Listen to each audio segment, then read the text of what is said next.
And we in a new studio. New studio. Shout out Martha and Carlos. Man. Shout out Jake. Shout out Chris, man. This whole thing looks amazing. And we're just getting started. I'm super stoked. But okay, first thing, bro. Do you think you should charge for your time? I think there's a point in time where you do, and I think a lot of it has to do on your long-term goals, I would believe. Because at some point time does become a crazy factor. I did see someone on your post that kind of replied to it, and I get where they're coming from, because I think their goals and kind of where they're shooting for is different than, I think, if you're a business owner and you're kind of building a brand and you have other businesses and stuff like that. And so I really just think it depends, man. As of right now, I don't, and that's just because I don't really. I guess I haven't really figured out exactly when and how I would want to do that. Right now, I enjoy still giving information. Yep. I haven't felt like it's sucking away at my time at this point in time. But I think you eventually do need to start charging for your time when it starts taking away from other things that you would, that you should probably be doing. 100%. And I mean, and it's not anti-helping people, right? Like, we put out these podcasts to help people. We post on social to help people. We set up free meetups to help people. We do all these different things to help people, but when it comes to specific amounts of time that are going to take away from me spending time with my son, me being a good spouse, like me doing all those things on top of managing the companies that we're running, being a good boss, being a good business owner, being a good business partner to you, being a good business partner to my other business partners. Bro, there's so much shit going on to where, like, I got my hands in so many different things. It's like 5 o'clock at the end of every day, and I'm like, Jesus Christ, we only got this much done. We got to keep going. To where, man, half the time I'm eating lunch on the phone, or I don't eat until it's fucking 5. Yeah. You know what I'm saying? To where that's Sure. where, yes, I'm all about helping people and everything else, and I have my own ways to help people, but at the same time, like, it's really hard for me to even go to lunch with my fucking significant other. Yeah. Like, and that's just like my schedule, to where it's not anti-helping people, and I do think people need to learn how to help themselves, right? Like, Yeah. YouTube, 100%. Propelio. So to feed off of that, so kind of, I guess, going back to your first question, right? So I think one thing that we have that's great in our community is that everyone loves to help, right? We have a bunch of go-givers in our market, and the biggest thing, you have to be willing to help yourself.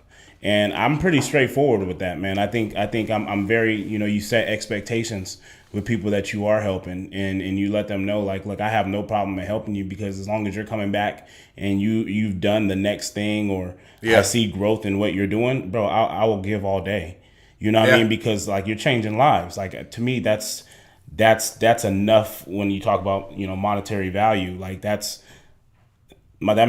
was a teacher.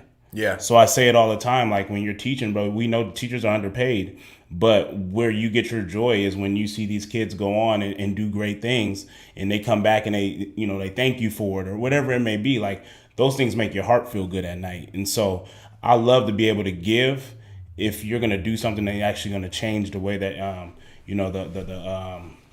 the direction in which your life is going. But once I start feeling like, you just asking all these questions and you're not making no type of movement, at that point, yeah, bro, I'm gonna have to start charging you, because right now you're taking away time from my family. But you know what I mean? But you're not doing anything with it. Yep. So now I'm wasting my time. And there's a difference. I have no problem giving my time to people when they're growing. But when I'm giving my time to people and they're wasting my time, now I'm gonna have to start charging you, because you only care about the things you pay for. And at the beginning of the post, it says 99.9% of the people who I ever talk to don't do anything. Yeah. Right? And I can give them the keys to the castle. Yeah. And they don't do anything. Yeah. So where that was like, okay, I am wasting my time. So, like, how can I sort out the people who are going to take action on what I think is valuable to me, to where if I am doing that, I could be spending time with my family. Yeah. I give you this time, then you go piss it away. To me, number one, that's disrespectful. And I help people all the time still, right? Like, most people who have my phone number, right? Strat, this is going on. Like, send me a text, give me a phone call, like, hey, we'll hop on a call whenever we can. But for me, like, lunch, coffee, bro, I got to drive 20 minutes there. I'm there for an hour and a half. I got 20 minutes back. I got to get back in a fucking workflow. to where I probably should set up a networking day to where I just have, okay, we'll do breakfast, me and you'll do brunch, I'll do another brunch, right? And because I do like giving back and everything else. That's just how I feel about it. Is people don't care about my time. Yeah, no one cares about your time more than you. No. Or your significant other. Right, or my kid who's like, Daddy, why are you working so much? Yeah, 100%. Right, to where that's where my head is at when I'm saying these things, right? Because there's ways that you have to process that information too. Because one thing that stuck with me, I remember, one of my first, not my first meetup, but it was around those first ones that when we were still doing meetups at the time. They're trickling back now, but it was with Jason, and he had one. And he talked about direct mail. He actually just had another one, right, where he went through that system again.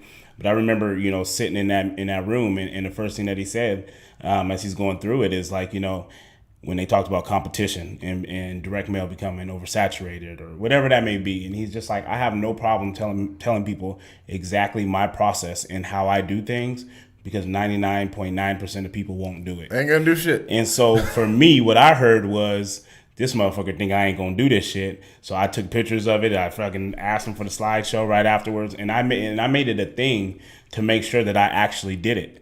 Because, when you talk about growing something, or just someone who any type of entrepreneur, you have to have some type of fight in you. You know what I mean? And so hearing that from him was just more of like, I'll show you. Because I'll be damned if I'm going to be part of that 99.9%. At some point, you mentally have to be ready to separate yourself from people. And so Jason's value there for me was huge. Oh, yeah. Maybe for 99.9% of people it wasn't, but hey, I personally had to defeat those odds. And so we were talking about this the other day. Like, think about how many new people break into our market as far as like someone just doing something. Yeah, hanging a bandit sign. Right. Okay. Like you got that, but then like the people who come in and actually like lay a footprint down, like they establish a business, and then get their ass kicked for a year and some change. Yeah. Like, or even just get their ass kicked. Period. Like most people don't. Like you'll have like 1 to 2 people a year. Yeah. In our market, in this area, who will maybe step in. I think last year there was like nobody. Like nobody like really like stepped in and established it. That stuck with it. Yeah, like stuck with it and like kept going. Like, hey, here's a new player. Welcome to the club, right? Because like I love talking to all my peers, sharing things with all my peers and everything else. Yeah. Maybe I'm a little bit jaded towards like, bro, I went and worked for someone for free, and I gave up all of my time to that person to get an hour of his time. But you were young. I mean, I think you were able to do that. Just based off of where you were in life at that point in time. And so, like I said, it's very subjective to kind of where you are in life, how long you've been doing it, how much information it is that you have about it. And then, I think once there becomes a demand for you at some point, you got to kind of start being smart. At some point, you got to start to monetize it, because it is a business. People go to school for 4 years to get a college degree, and they charge the world for it after that point. You know what I mean? Whether they learned something there or not, but they went and they became a professional in what they do. So same thing in real estate investing, whether it's marketing, social media, wholesaling, it doesn't matter what it is. You do it for a certain amount of time. At some point, you do need to start charging for it. And to be honest with you, I wouldn't be offended by it. Right. I mean, so like in the people who do charge for their time, you need to start thinking to yourself, like, what's better about them than me? Yeah. Like, I mean, 100%. My time is just as valuable. Like I have family who I care about. I have businesses that I care about. So like if you start carrying yourself that way, start thinking differently, again, like you'll put a higher price tag on your time. Just 100%. So like, bro, I can't do this. Like, I'm sorry, I can't do it. I tell most people, if you have questions, put them in voice memos. Yeah. And send them to me. Like, put them in a voice memo so I can digest it really fast. Yeah. I can answer most of your questions in like 15 seconds. Yeah. But texting, it takes too much time. That sounds crazy. But then, like, and if it comes to a point we need to hop on a phone call, like, oh shit, bro, all right. All right, what time works for you to talk today? Yeah. No, people know me. I'm quick to pick up the phone and call somebody. I texting is my thing, man, but like I'm very impatient in a sense. So when I got a question, I'm quick to pick up the phone and call. So you just got to be cautious with who it is that you're calling and stuff like that, and understand where are you at in relation to them. Relationship. Of being able to pick up the phone and call. Being able to pick up the phone and call somebody. So if you guys are looking to get in, and this isn't being, I'm not trying to be an asshole, But number one, I think you should value your time. I think everybody should value their time more. It's the only thing we'll never, ever get back. It's the only thing never being created more of. Right? I might die tomorrow. I don't know what's going to happen. But respect the other people's time who you're going in there and talking to, and knowing that they're sacrificing family time or they're sacrificing dollars. Like, those are really, at this point, those are only two things we really have going on in our lives, like business and family. It's everybody's life, right? So for us, we care about that. Now we have employees we have to take care of. So like, if I'm not a good boss, bro, these motherfuckers aren't eating. Yeah. Because the fucking business is going under. And they're your responsibility. You know what I mean? Exactly. All right. What's the next one, bro? What guru should you follow? What gurus do you resonate with? How do you identify a guru? And I think there's a negative connotation with the term guru. Right? Because at this point we post so much on social, you could call us a guru because I charge for my time and I big on social. Yeah. I would say, okay, who do you follow? It's no secret for me. For me, it was early on. It was Max Maxwell. It was just seeing a black man in real estate do something I had never heard about. And at the time, he was pushing a lot of content of him actually being at appointments and stuff like that. So I was able to see that he was doing the business. And as you learn more and more, you start to listen to the conversations that he's having. So in a way, I was able to validate him myself, just based off of, hearing terms and, just acronyms. People can play the part, but after so much content that he put out, you start to understand just like, okay, this person's really doing something. You know what I mean? You start to really feel how authentic it is. And so early on, it was Max Maxwell. The old Maxwell, right? The new Maxwell is he's on a completely different wave. Completely different, bro. Right? He's on a completely different level. Because he's elevated, he's grown. And so to me, it was dope to be able to follow that journey and just kind of see what life looks like after you hit a certain, pillar, And so now I don't know if I do a lot of consuming content in a sense.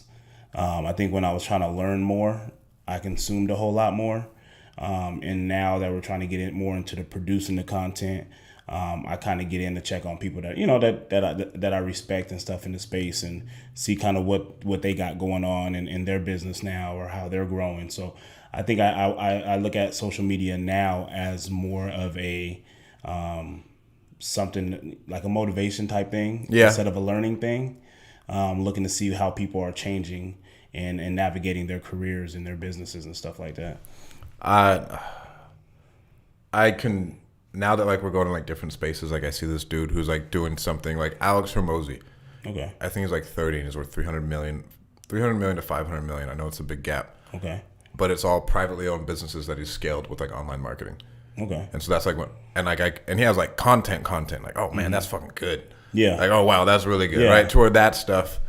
But like I'm consuming more in that space, and what I've seen is like as I like try a new venture, like want to learn something new, I'm back in the space to where I'm learning something from content. Because like now, like with most of our peers, bro, like you aren't gonna put out those types of things into content because it's not relevant for the masses and it doesn't trend. Yeah. You know what I'm saying? Like it's just an opinion point. Mm-hmm. But now, like, when you're just getting into something, like, now it's good again to, like, oh, wow, I don't know anything about this. This dude's teaching me about this, and it's fucking gold. Yeah, yeah. And so, I mean, I guess consuming, I mean, maybe I said it wrong, too, in the sense of, like, because I still listen to podcasts and stuff like that. Just things that I can do on the go. Yeah. You know what I mean? But when it just comes to being on, like, one thing that's been kind of hard for me is because I really love TikTok. But I can rarely get on it. You know what I mean? And I get so upset because I get on it every once in a while and I'll pull up like a video or two when I just got some idle time. And I'm like, bro, this stuff is just so hilarious. You know what I mean? And then I'm upset because, you know what I mean, I ain't been able to, consume a lot more of it. But but podcast, it's really podcast for me. Let me see who am I really? Bro, I think Steve is killing social media more than anybody else. Bro, Steve's reels are wild though, but it's funny because you could tell how new it was for him when he first started doing it. You know what I mean? Steve's TikToks and reels have me fucking dying, but like they're good. Yeah. Right. And so I sent him to our team. Like, bro, I want this. Yeah. Like, yeah, be yeah. more creative. Yeah. How do you do this? Like, how do we do this? Like, but then just like at the same time, how do we even come up with something that good to like keep pushing that out? I think Steve's doing really good because he's not it's all Steve. It's all Steve's dry ass humor. Yeah. And it's not, and that's I think what makes it good, right? Because you know Steve and just kind of how he is, and so to see, or I know the perception of Steve, so kind of what he puts out there, right? But you know, you get an idea of how someone is, and so for him to be able to produce that type of content, I think is what makes it even better because you don't expect it. right? And it doesn't have to be. Everybody thinks you need to be like flashing cash and like fancy cars and this and that, to where really it's just like, what info are you sharing with them that help? And yes, you have the dudes who are 19 years old and they drive Lambos. Maybe it's rented. Some of them are making god awful amount of money. It's crazy. Yeah, but that don't matter. But that don't matter. But like Because it's not. You just don't need the flashiness, right? No, like in yeah. Steve's shows, like you don't need the Yes. flashiness, dude. But I also think there's a time and a place for it too, because we talked about it all the time about an avatar. Everyone has an avatar, and so with those avatars, there's a certain crowd that you're trying to attract. Yeah. Based off of what that product is. And so when you think about it, flashing the cars and stuff like that, it's not necessarily because that person just feels like this is what I got to do to stroke my ego, but that's what they got to do to kind of get your attention. You know what I mean? And it may not even be like a flex. Because like at 100% that point in time, it's bro, not it's their a flex. fucking life. And they're like, bro, this is what I do. This is what you do every day. We talked about it, the other day and stuff about just like your kids and kind of the life that they're coming up with now, right? Like it's completely different, when they start complaining about having to hop in a car and drive 6 hours, and they're wondering why you're not flying. Yeah. You know what I mean? So it's all perspective, and things change and people grow, and so I don't think it's always for it to be a flex. But I mean, so the podcasts I consume, the Making of the DM with Mark Evans. Mark's my fucking guy. And then Andy Frisella's. Some of them are really good, and other ones he goes off on fucking tangents. And You know within the first couple minutes. Bro, within the first couple minutes if you're going to get something that's going to benefit you in the business world. And I respect what he's doing outside of the business world, but it's like 100%. I don't fucking need that shit. And then I'd say those are the only two that I really consume, and then audiobooks would be the most of it. And then YouTube-wise, Michael Zuber. I watch Michael Zuber's fucking what's the word? Daily Financial News every day. And that's what helps me like keep updated with the market. It's not like a doom and gloom guy. It's like this happened. Yeah. Okay, cool. And then Instagram, Steve-O, Pace, obviously. Steve-O, Pace, I had to Jamil. slow down on Pace's stuff, man. He just fucking produces so much of it. Right, I'm trying to keep. You know what I mean? Like it's almost overwhelming. Yeah, So it is overwhelming. but it's dope though. Like in no way is that a negative thing, because if you've ever had to produce content, you know how hard it is to produce content on a consistent basis. And he's producing so many different layers of content. He's an amazing storyteller. That it's ridiculous. No one else is doing. And I was talking to him. He was like, "Bro, no one else is as good of a marketer except Jamil besides me in like our space. Like, to where Pace can make a story, market the story, get eyeballs in, create buy-in with the fucking people with the eyeballs, and then fill up an entire Zoom room, make everyone in that Zoom room feel amazing and that they're going to change their life today." Like, he's like the Tony Robbins of real estate. Yeah. And that's not, there's no smoke and mirrors there. Like, you know what I mean? We can say like how great he is as a marketer, but like part of it feels like it's not even marketing, bro. Like maybe that's just how damn good he is. That's how he's. But you know what I mean? Like marketer. he's just so authentic. He's authentic with it, and he provides value with the marketing.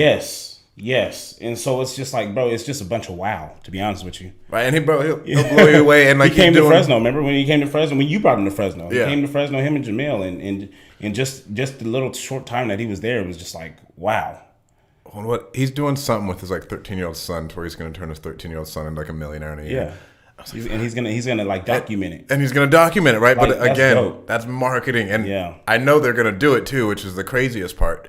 But again, that's marketing, stories, buy-in, people seeing it. My 13-year-old son can do it. Why can't you? Right? If my 13-year-old son can do it, I didn't talk to him for 3 weeks straight. I gave him a pamphlet and told him to go do it, and then Pace talks about it, right? Like something crazy.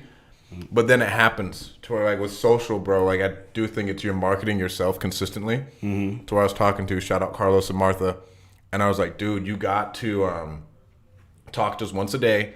Here's the projects we're doing. If you're flipping a house, avoid this because we're doing this on a house. Someone didn't do this. Excuse me. There's this massive hiccup. Yeah. Right? And then you talk about it. And then you're out there and talking about it to where everybody comes up to me like, bro, I see you on my social every day. Good. And they're in projects all the time too. Right. So, and they're in projects all the time and it's easy and people love seeing it. We have like with me, I have issues sometimes with producing content because, I'm not always at an appointment. I'm not always in a house. I'm not always, driving for dollars, whatever that may be. And so you kind of got to start getting creative on what it is that you're talking about and stuff like that. Whereas if you're the contractor, well, you're out in it, and that's what everybody in it. loves. That's what everyone loves. That's why people watch loves. HGTV and Fix It and Flip It and List It and Love It. All Property Brothers and all this stuff, right? Because they're on the construction sites. Oh yeah. So now you have an opportunity to bring that to people on social media day in and day out. Bro, they love it, and like for most of us now, like a lot of people just do stuff virtually. Like it's people goofing off in an office. Yeah. Right. To where me, I'm working at home or I'm here to where it's like, like why are you jumping on the couch? Yeah. Why are you jumping on the couch, dude? I'm trying to get this phone call in. Dad, you post that too, though. And I try to, right? That's why I post it with my kids because I'm like, at the end of the day, like it's all. I want people, and I just listened to Eric Thomas talk about it, and it really just hit because it's just like I'm not going to spend my time trying to convince, the percentage of people to like me. No, there's never. These people over here that fucking love me. You know what I mean? And so I see myself in them. And so I try to be that for everyone else. Like, you know what I mean? If I'm for you, I always say not everyone's for everyone. And so that's pretty much what I just try to be, man. I just try to do myself. Got my kids in the back. I'm talking on the phone with a seller. I got my daughter crying in the back because she don't want her hair in a ponytail. And do it, bro. You know what I mean? Like, leave them in the back. That's really what it is. But it brings authenticity to it. People are like, I Yeah. don't want my kids to be in the back or anything else. What do you mean? That's why people struggle with content because they trying to get their kids quiet in the back. So post some content with your kids in the back. Well, even with your sales calls and anything else, if any seller's mad that you have a child and they're screaming in the background, then like, okay, bro, just don't work with them. But like most people, it opens them up. How old are they? Oh, how bro. old are they? Oh, I got a 4-year-old, 7-year-old, and a 7-month-old. And then it gets onto a whole nother tangent. But now you're building rapport. They see me as a person. They don't see me as a salesperson that's calling them every 6 days, asking them if they want to sell this property or that property. I become a person to them. I become a human. And so same thing with content. I just try to be a human. So. All right, what's our next one? New month. Man, new month. Throw down more, and we'll go in a little bit of the momentum to where it's a new month. We want to keep the stuff going. If you're going through a rut, one thing that I do is I will go and I will spend money on something that I know is going to bring us money at a certain point in time. Yeah. And that way it helps me make more momentum. Right? Okay. And then like the 75 hard thing, bro, I did it. And the number one thing I got away from that was a god awful lot of momentum.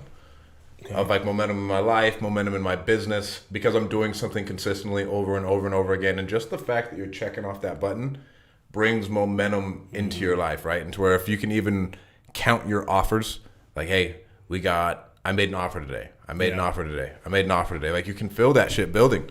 And it gets exciting to where like we were putting in an offer on a storage facility and it was exciting and it brought momentum into that side of what we're trying to do. But you got to be taking consistent action, I would say, to keep that momentum going and then tracking it. Yeah. And just coming up with something stupid. Like in my like on a calendar wall, like, okay, one more day till we're out of prison. Hey, that's what they do. Right? One more day till we're out of financial prison. But then like you can track it and you're getting excited and you can feel the energy and you're happy about it. And you got to do shit that excites you. Like this shit was exciting for me. Like, oh, we're getting the studio going. I was like, oh, hell yeah. Like, I'm hyped about it. Like, Bro, I don't know how they got this thing turned around so quick. That was kind of ridiculous. Right? I mean, they finished this thing probably 20 minutes before we got in here. Yeah. There's a little bit of a reason why we was a little delayed, but hey, we got it going. But it brings momentum into the content side, right? So now, like, I'm excited about that. And then if anything does happen and you're going through a rut, I'd tell you just pick a movement or pick an objective and track it and see however much you can do of that movement at a time. Mm-hmm. And then just track it over and over and over again, because you're gonna get like, oh well, no, the seller wants to sell. Oh well, this is happening. Oh well, this is happening. Oh, we got a couple clients here, right? And then it just keeps building on itself. If you can consistently keep going at it, when you stop doing anything, that's when it all goes away. Yeah. Touche, man. You ain't got nothing, bro. Nah, bro. I don't want to ruin that. Okay. All right. I don't want to ruin that. It's wild how fast the year's gone by, dude. Well, man. So the one thing with this new platform we're kind of using, I don't know if we can see comments or anything. All right, and then Chris just said, dude, most sellers have zero problem with my kids in the background or on the appointment. Like ever. When I first got started, I take 6-month-old Zeno in the car seat, rocking him to my seller appointments, and I take him and go door knock with my infant son on my shoulder. Bro, hey, you looking to sell your house? I still talk to a seller that I've been talking to for the last probably like 2 years. And he's gotten other offers and stuff like that, just not ready to sell it at the point in time. And I just told him, like, look, I'm not going to be a highest offer. Like, that's one thing I do know. There's not a lot of things I know, but I know that I'm not always going to be the highest offer. You know what I mean? And so I just told him, I'm like, where do I stand when you're ready to make that decision? He's like, oh, well, I'm going to call you no matter what. He's like, I knew from the first day I met you and you came with your son. You came with your son. He was like, he was about as authentic and genuine as can be. And so that's what stuck with him this whole time. So whether he's had offers that's been higher, low, it didn't matter. Like, that was the image that he has of me. And so to him, he wants to make sure that even if he don't even sell it to me, but it's important to him to make sure that, he at least discuss it with me. So, I mean, and then your kids get to see it. Yeah. Your kids get to see exposure. Bro, it's the exposure of, and Chris was talking about this. He's like, I want all my kids to see all of our projects. So they're going to see stuff nobody else has seen. And then they're going to go out into the world, and their thoughts about money and their thoughts about lifestyle are going to be completely different. Yeah. Because they can see like a before and after of my dad did this. Like, he just created it. It's kind of weird. Wild, huh? Like, he willed this shit into fucking existence. That's true, bro. Right? My kids get exposed with me, bro. We both be shocked going in there. Right. Learning how to act in certain restaurants and stuff like that. You know what I mean? Like, we both like, I don't think you're supposed to say that. Get your elbows on the table, please. Get your elbows on the table. I read Robin. We can. This ain't Red Robin. You know what I mean? All right. I got one. What are your thoughts on perfection, and how do you avoid perfection? How do you avoid perfection? Like, how do you avoid constantly going for perfection? Because I think it's the number one thing that'll kill you, in the analysis paralysis stage. Well, what I tell people, and I use it in coaching also, I tell them, look, what I'm telling you is can you ever be perfect? No, but my expectation is for you to be perfect. Because I feel like as long as perfect is your goal, even if you're not, no one is perfect, so you will never be perfect. But we know what perfect should look like. And so I always feel like as long as your sights and your work ethic is on perfect, you'll get as close as possible. And that should be, ultimately that should be good enough. Yes. Yeah, I mean, that's almost a mic dropper. Do I have anything to say? Because you won't get there, man. You're never going to get there. There's different variables. Things change. The moon, comes up in this part, or the sun rises in this half, and you just don't know. There's things that you just can't control, but you can control the effort that you put into something to try to give it your best. And for someone, that may be perfect to them. We know it's not perfect, bro, but there's that gray area. I'd say, bro, and when you're getting started in business, if you want it to be perfect, you're never ever going to release a product or a service or anything to where you're just never going to have anything happen for you, because you think it could always be better. Bro, they're still coming out new iPhones because they think shit could be better. And it's wild because the shit gets better every time. Right, and it gets better every time. So we can still keep improving things. Nothing's ever going to be perfect, right? Yeah. When you get started with wholesaling, you don't need to make sure your dialer's all good, your LLC's all set up. I have my logo, bro. Go make some phone calls to people on Zillow and give them as low of a cash offer as humanly possible. Bro, I'm glad you actually brought up the comparison, the iPhone. Because if you think about it, the iPhone, all right? So let's talk about iPhone. Let's talk about perfection, right? We talk about how great it is. They done designed this phone to do this, this, and this. No phone has ever done this, this, and this. And But is there something else that it's missing? Right? And they're just banging their heads against walls trying to figure out what it could possibly be missing. And how do you think they get the idea for the next iPhone? They fucking launch it. They just launch the phone. And then what happens is the users are going to tell you what's fucked up with that phone. Bro, just ask it. The users are going to tell you what's fucked up with the phone. So then how do they come up with the next one? Bro, they just listen to their users. They may take the 200 things you got to say about it, fucking change 10 of them. Boom, got an iPhone 28. You know what I mean? Like, that's just what it is. And you just ask them, bro. Like, we ask you, like, what do you need? I was like, for call magicians, like, bro, what do you need? What do you need help with? I send that email all the time, and I hate seeing it every time because I'm like, I don't know. Right now, I'm good. Right, but then at a point in time, when that email come through consistently enough, there's gonna be a week where I'm gonna be triggered on something, and the first thing, you know what you can do better? But the data managers, bro. Yes. You're like, bro, I need help with that. Like, yeah, I need help with that. Anybody else got one of those yet? I haven't set out the email yet. We're having a perfection problem. Woo-wee. So you mean I got the one and only? You got the one. You got the one and only for that. I got the beta. But that's again like asking you. Yeah. Like they're just asking you, like, hey, what do you need? Yeah. What works for you? Like what else makes your life suck? Yeah. That's the question. That's the question. What do you hate doing right now? What else do you hate doing? What are you having a hard time doing right now? And then we just threw it out there, and he was like, hey, we might be able to figure something out like that. And now we've been going strong on about a month, about 4 weeks. Yeah, and ask your sellers that too. Like, what else do you hate about this process? Mm-hmm. Like when you're talking about, I've never asked that question, but that's pretty. Like, what else will make your life easier for this? For me, the price is the easiest part. There's always a bunch of random moving parts that everybody hates. Mm-hmm. What else can I do to make your life easier through this? Yeah. And then they're gonna give you the answer. You just gotta ask, man. You just gotta ask. In what is it in Go Giver? I'm reading it for like the third or fourth time already because every time it's just deeper and deeper. And they talked about the law of was it reciprocity? Yes.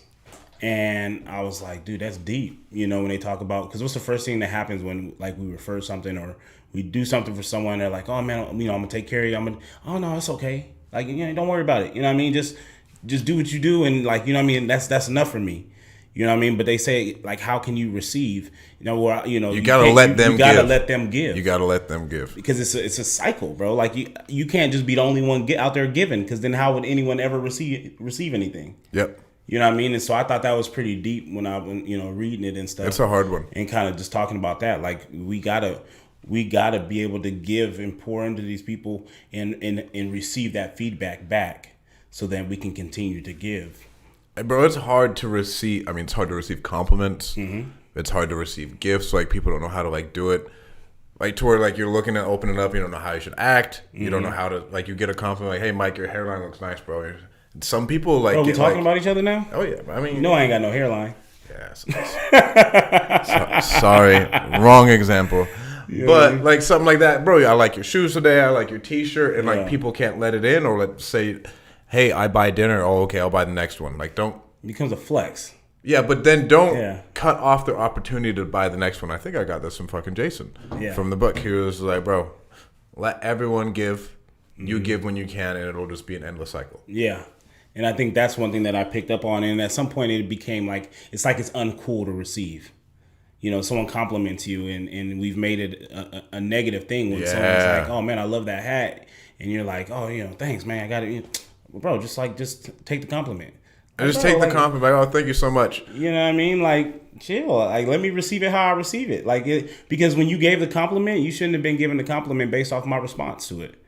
You know what I mean? And I think that's when people say give and don't expect nothing back. I think, you know, you still, you know, you're giving with the thought that, yes, I also got to make sure that I receive, but you can't be upset when nothing's received from you giving. Okay. That's the difference. So like when you go offer to help somebody and they're like, you know, oh, you know, let me buy, you know, I'll buy you lunch, or, you know, I'll give you a little change on the side or whatever. Like, you can't be upset based off of them giving you a little change. Like, because you didn't offer to help based on them paying you anything, or else you shouldn't have. You know what I mean? You helped just to help. That was you giving. So anything that you get back, you should be open to receiving, no matter what it is. You know what I mean? And I think that to me was the biggest takeaway, is that you give with the idea if I get nothing back, I'm 100% okay with that. Right, but if you choose to give something back, I'm 100% okay with that, and I'm appreciative of that. I give everything with no, except my time. Yeah. Yeah. With Because no one can give you that back. No one can ever. No one can ever give you your time back.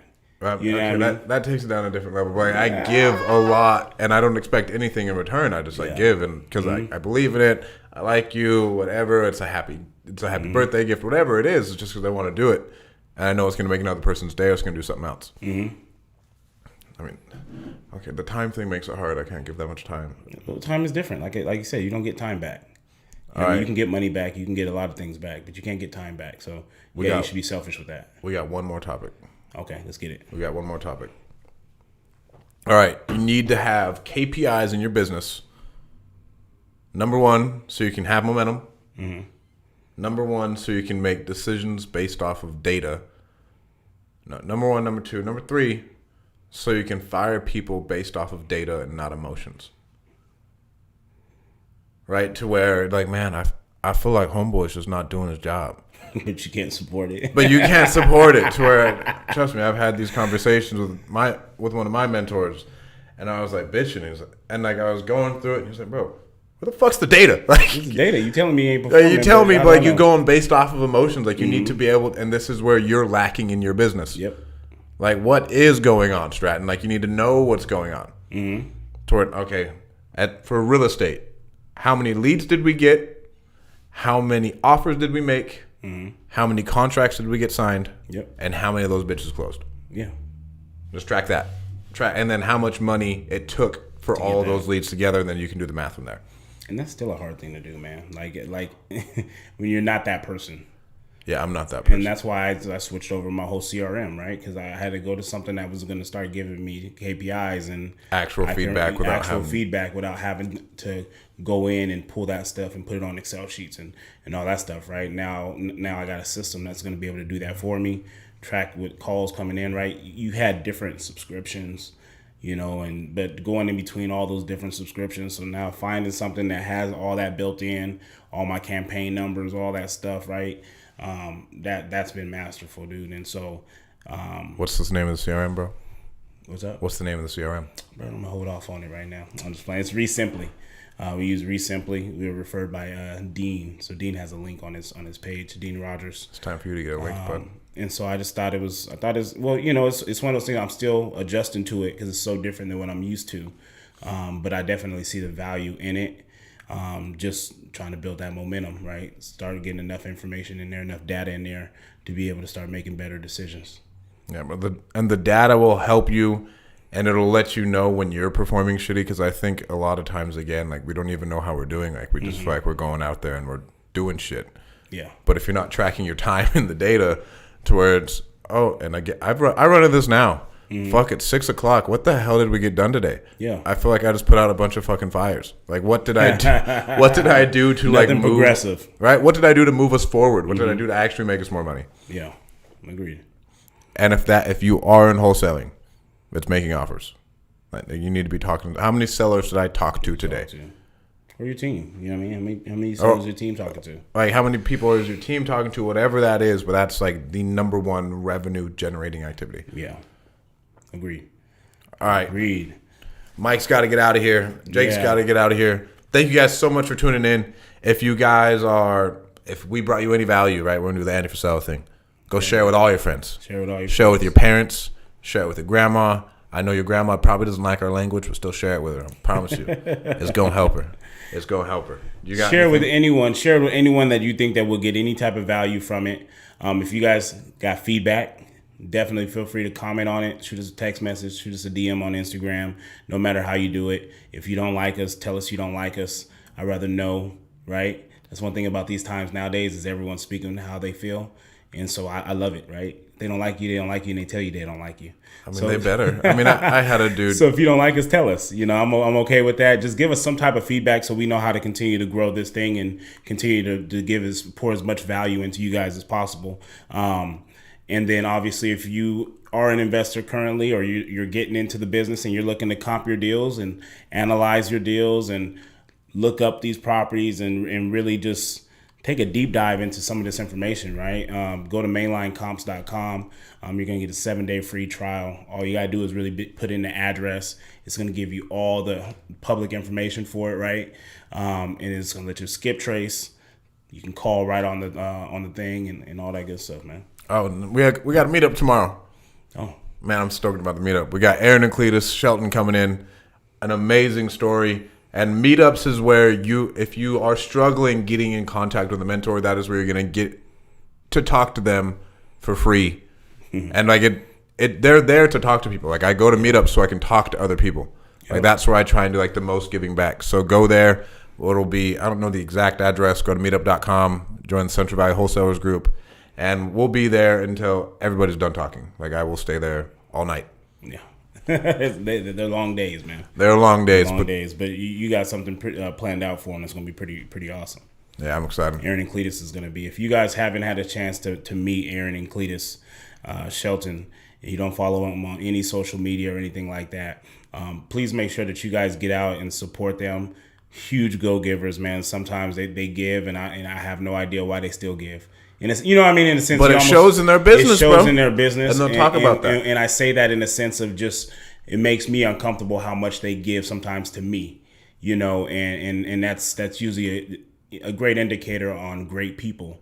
And their story is just even more amazing. And so if you haven't had a chance to hear their story or meet them and just kind of congregate around them, this will be a great opportunity for anyone to do so. And if you guys are, and all right, this will be the last thing. You guys need to go to more meetups. Meetups are what got me into real estate. I was telling Jake about this. Bro, I started reading books because I thought I was going to make a fuck ton of money. And I started going to real estate meetups because Bigger Pockets told me to. And that's where I met Alan. That's where I met Jason. It's where I've met everyone. Yeah. I met Kyle, one of my business partners, at a meetup. Yeah. To where you're going to go and you're going to meet amazing people who think like you, because it's going to be hard to find people once you start going down this road. That's a whole another podcast. But you got to go to the meetups. You got to go to the meetups. Yeah. It'll change your life. I promise you. Go to as many as possible. I go to all of the meetups everywhere just so I can network. Yep.